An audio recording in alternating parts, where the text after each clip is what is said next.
L'expression est de Gabriel Attal. Le porte-parole estime qu'on pourrait aller vers, je le cite, une fracture vaccinale en France. Une fracture vaccinale, il redoute une forme de ressentiment que pourraient avoir les vaccinés contre les non-vaccinés. Et c'est vrai que parfois, on a le sentiment que les deux camps ont du mal à se comprendre. C'est le reportage de la rédaction. Il est signé ce matin Benoît Ballet et Marie Régnier.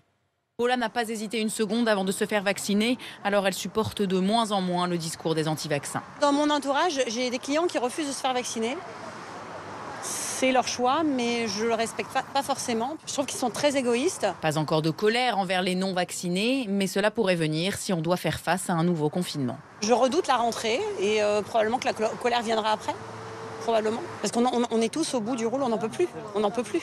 On n'en peut plus de tout. Voilà, on ne veut pas que ça recommence. Si pour éviter cela, il faut que tout le monde soit vacciné, il faudrait que les gens y réfléchissent quand même à deux fois à nouveau. Un agacement dans un camp comme dans l'autre. Ryan n'est pas vacciné et en a assez d'être montré du doigt. Je me sens presque agressé, quoi. Et je le vis un peu mal. Chez moi, on me dit de me vacciner. Je vais au travail, on me dit de me vacciner.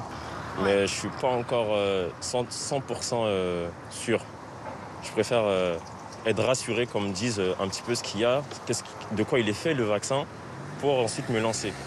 On est dans un pays libre, chacun fait ce qu'il a envie de faire. Deux camps qui ont de plus en plus de mal à se parler, à se comprendre. Pour le sociologue Gérard Mermet, le seul moyen d'éviter la fracture, c'est de rendre la vaccination obligatoire. Cette hostilité va s'installer au sein des familles, entre même des amis qui n'avaient pas compris qu'ils étaient finalement dans des situations mentales aussi différentes et contrastées. Donc, si on veut éviter cette fracture-là, je pense qu'il faut assez vite rendre la vaccination obligatoire, mais pas en laissant croire que c'est une punition, simplement que c'est quelque chose qui est de l'ordre de l'intérêt général. Aujourd'hui, une vaccination obligatoire de tous les Français n'est absolument pas à l'ordre du jour. Seule celle des soignants a été évoquée par le gouvernement.